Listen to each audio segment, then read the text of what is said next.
chers parents pétillants et bienvenue dans cette nouvelle vidéo. Et aujourd'hui j'interviewe Yves Wancy qui est un des principaux organisateurs. Je ne sais même pas comment te présenter parce que pour moi tu es l'organisateur de base de cet événement. Oui, bon, on est celui qui a eu l'idée, mais voilà. On est plusieurs organisateurs. Oui. Voilà, donc tu es la tête de base pensante de cet événement qui est donc le festival. On peut dire ça comme ça. Oui. Voilà. Déjà, je te remercie encore une fois pour cet événement à qui j'invite. Vous avez vu, je pense, toutes les interviews que j'ai présentées depuis ces derniers jours. Et je pense que si vous ne pensez pas que ça vaut le coup, c'est que c'est vraiment pas pour vous. Mais moi, je vous invite vraiment, vraiment à venir parce qu'on a passé un très, très bon moment tous ici.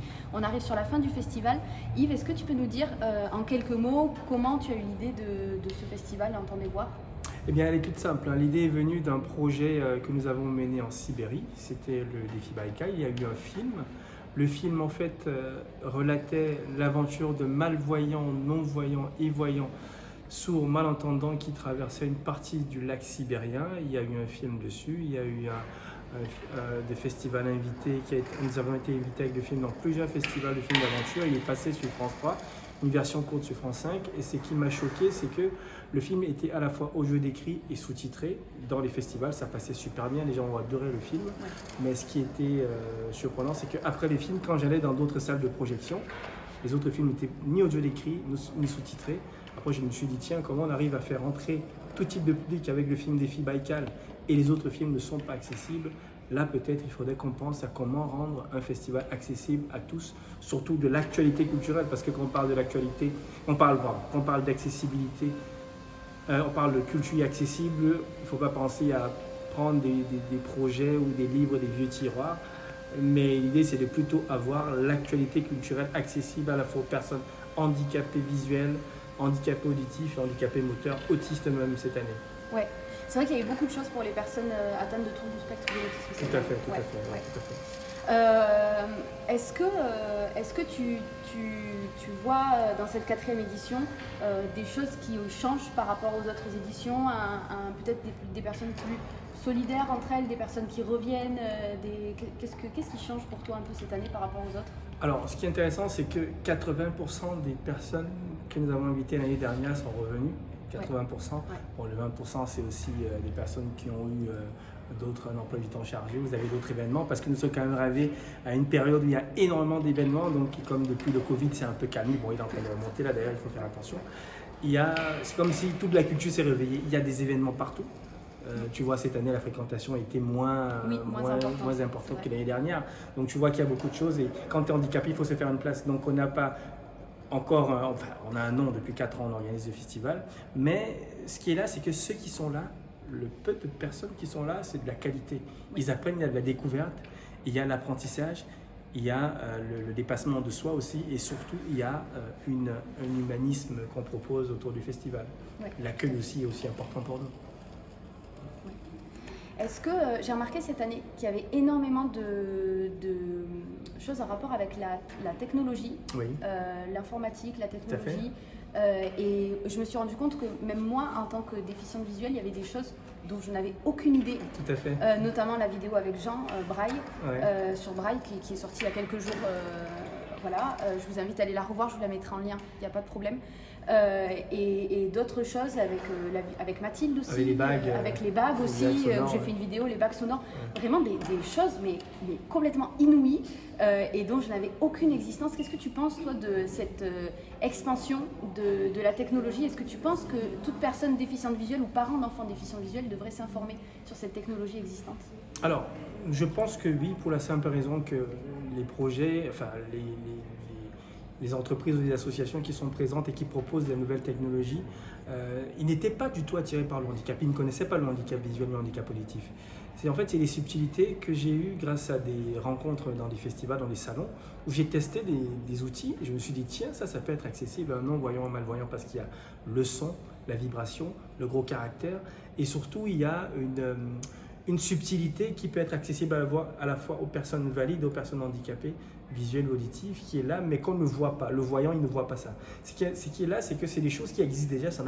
Ces choses n'ont pas été créées pour le public handicapé visuel. Ouais. Et donc, quand tu arrives à avoir cette idée où tu peux mélanger avec des nouvelles technologies, les technologies anciennes, et surtout ramener les personnes handicapées et les personnes valides à pratiquer les mêmes activités, ça montre que grâce à la nouvelle technologie, on peut s'ouvrir au monde et surtout être dans le monde des valides aussi. Pas être comme eux, mais justement partager les mêmes choses qu'ils font à notre façon et aussi en adaptant ce qui existe à notre façon, qui les permet aussi de découvrir une autre façon d'utiliser des applications, des logiciels ou des jeux par exemple. Oui, tout à fait. Et les parents, je pense que les enfants, ça permet aussi aux enfants, aux parents de faire en sorte que leurs enfants surtout puissent aller vers aussi découvrir l'extérieur, le monde autrement, sans toutefois sortir de la maison.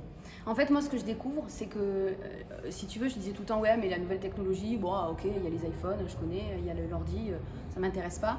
Et en fait, je découvre que c'est bien plus vaste que juste l'iPhone, l'ordi et les hors-cam, quoi. Il y a tellement de choses aujourd'hui et partager avec d'autres personnes qui est quand même la richesse de ce festival, de pouvoir parler entre aveugles et sourds et de pouvoir vraiment, enfin, malentendants et déficients visuels, de pouvoir partager, de pouvoir communiquer via la nouvelle technologie, via tout.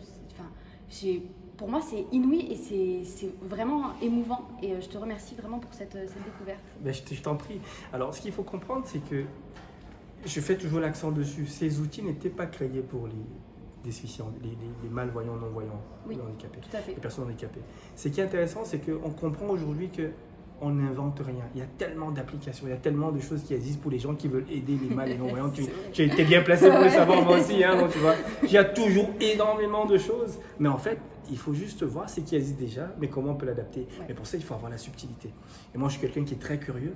Et dès que je vois quelque chose qui peut être accessible à un non-voyant ou un malvoyant, que ce soit petit ou grand, je le fais tester à un événement ou je le fais tester à d'autres non et malvoyants de venir découvrir et dire alors qu'est-ce que tu en penses? Ah, si tu trouves ah waouh c'est génial, et comme ça peut-être on peut développer une activité autour de ça et conseiller les mal ou non-voyants à dire ah tiens il y a tel logiciel qui existe ou telle application ou tel jeu qui peut être accessible à toi qui a un handicap visuel. Peut-être tu n'y crois pas, mais vas-y quand même, essaye, tu verras et tu feras ton propre avis. Mais c'est exactement ça, parce que hier je parlais avec la personne des podcasts, tu sais, du stand de podcast. Oui. J'ai oublié son prénom. Bruno, voilà, exactement. Je parlais à Bruno et je lui disais oui, mais pour moi c'est impossible de faire des podcasts parce que je gère pas du tout l'ordinateur. Il me regarde, il me dit bah Agathe, il y a une application accessible, j'ai juste à t'adapter la formation. Tout à fait. Et c'est incroyable, j'aurais jamais pensé que moi Agathe je pourrais monter des podcasts. Ah bah oui, tu peux le faire. Je crois que je t'avais déjà soufflé ça une fois que nous faisons des formations au podcast pour les non et malvoyants. Oui, tout à fait. Mais on m'avait dit que c'était que sur ordi ou Mac, tu vois. Alors, peut-être, oui, mais il y a des applications très faciles à utiliser. C'est ce qui m'a dit. Pourquoi je te dis ça, c'est que je donne beaucoup d'infos. Oui. Mais quand souvent il y a tellement d'infos, tu te dis bon, j'ai entendu ça, mais peut-être c'est pas possible. Il faut juste avoir la petite curiosité. Ouais. Hein. Et moi, je suis quelqu'un d'hyper curieux et je force aussi les autres à être curieux. C'est ça. Et à partir du moment où tu es curieux, tu vois que tu peux faire des belles choses. Exactement. Et rentrer dans cet univers du podcast étant réalisatrice toi-même. Oui, tout à fait. Bah, écoute, je te remercie encore une fois pour cette interview, mais bien plus, ce festival, c'est bien plus qu'une rencontre de personnes, c'est une rencontre de personnes, d'objets, d'applications, c'est un monde en fait qui s'ouvre devant nos pieds. Moi, je suis venue, en arrivant dans ce festival, j'étais pas super bien dans ma peau, dans ma tête. Voilà, et je suis venue quand même, j'ai hésité jusqu'au dernier moment, j'ai dit Agathe, t'y vas ou t'y vas pas? Jean-Noël, il m'a dit écoute Agathe, c'est simple, tu prends le train et t'y vas, sinon c'est moi qui te fous un coup de pied au cul. Et en fait, je regrette rien, parce que tu me redonnes de l'inspiration pour travailler, tu me redonnes l'envie d'être dans ma mission avec les parents d'enfants déficients visuels, et j'espère qu'on pourra juste encore plus collaborer tous ensemble pour les personnes déficientes visuelles au sens large, et moi pour les parents d'enfants déficients visuels et pour les enfants déficients visuels. Et c'est une vraie richesse. Et franchement, les parents, mais l'an prochain, j'ai envie de vous voir sur ce festival. J'ai envie de pouvoir discuter avec vous, j'ai envie qu'on y aille ensemble. J'ai envie de vous accompagner à découvrir tous ces stands, toutes ces choses qui sont possibles, toutes ces personnes inspirantes que j'ai pu interviewer. Que vous connaissiez l'association Vue d'Ensemble, il y a énormément de choses à faire, à vivre ici. Et juste pour ça, merci. Merci toute l'association et merci à toi. Ben merci aussi à toi Agathe et avec les autres Céline ou autres qui sont là parce que comme je vous avais envoyé un message à tous l'année dernière où j'ai dit vous êtes ma lumière parce que on communique énormément à distance et aussi se voir en physique. Il n'y a pas souvent de gros événements, je me suis toujours dit Entendez voir comme on a testé l'année dernière, c'est le moment. Alors on peut tous se rencontrer et tous partager, rigoler, manger du mafé ou du plantain, boire une bonne bière, rigoler dans les rues de Strasbourg, s'amuser, et ça c'est un peu fou. Se perdre sous la pluie, ramener de nouvelles personnes comme Lélé. D'ailleurs Lélé, qui tient la caméra, une non-voyante qui tient la caméra. Ouais, c'est Camino, qui nous filme. Alors d'ailleurs j'espère que je filme bien des fois. Mais je t'en prie. Je tiens à signaler que Lélé tout à l'heure m'a dit non mais moi je sais pas faire de vidéo. Oui. Non, c'est pas grave. C'est ça le jeu justement, c'est ça, parce que ce qu'il faut comprendre, c'est qu'il ne faut pas avoir peur du ridicule. Tu sais, il y a des gens qui évitent de faire des choses parce qu'ils ont peur d'être ridicules.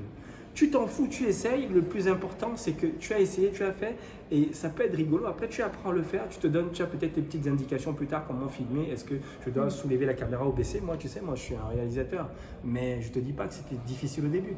Aujourd'hui, j'ai appris grâce à me loupant régulièrement. Souvent, je ne prenais pas les images, je ne prenais pas les visages, c'était le pied qu'on voyait, la tête, et après tu comprends, tu te mets. C'est ça, moi des fois ça m'arrive encore de filmer à l'envers. Là tout à l'heure, la vidéo avec Sébastien Joachim, on l'a filmé, on voit le gros panneau solde derrière. Mais c'est pas grave, c'est comme ça, on apprend et puis fait vaut mieux que parfait, n'est-ce pas? Il faut faire, c'est que le plus important dans la vie, ce que je dis toujours, c'est pas de posséder les meilleures cartes, mais de bien jouer avec celles que nous avons entre les mains. Joue avec tes cartes et tu vas réussir. Je laisse ce mot de la fin parce que je trouve cette phrase extraordinaire. Je t'en prie. Je vous souhaite à tous une pétillante journée et je vais laisser Yves aller éteindre cette caméra. Ok. Bye bye. Bye.